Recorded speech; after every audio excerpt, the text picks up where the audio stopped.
Un verger de noisetiers à Monin. Première étape pour ces producteurs, chercher des œufs de punaise sous les feuilles des arbres. Ah ouais, bah elle est vachement pondue. Parce qu'il n'y a pas de signe d'émergence de punaises qui vont arriver au bout de à peine 10 jours. Dans cette boîte, des parasites appelés Mitsukuri, originaires d'Asie, comme la punaise diabolique, prêts à être lâchés. Ce sont donc des micro-guêpes, des parasitoïdes, qui pondent leurs œufs dans les œufs de la punaise diabolique. Et ensuite, il en ressort au bout de quelques semaines un adulte parasitoïde. Les parasites, une alternative à l'acétamipride, ce pesticide que le Conseil constitutionnel a retiré hier soir de la loi Duplon. Mais une solution qui n'est pour l'heure qu'à l'état d'expérimentation. Mathieu Meillon est volontaire pour tester cette lutte biologique. Mais depuis la censure de la loi, ce nuciculteur a du mal à croire à sa propre survie.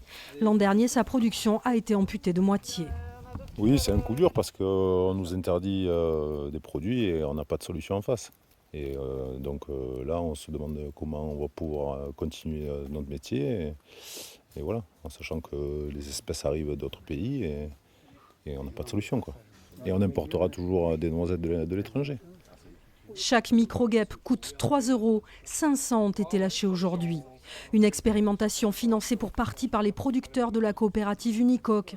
Une cagnotte Litchi est d'ailleurs en ligne pour aider la recherche et espérer qu'il y ait encore à l'avenir des noisettes françaises sur les étals.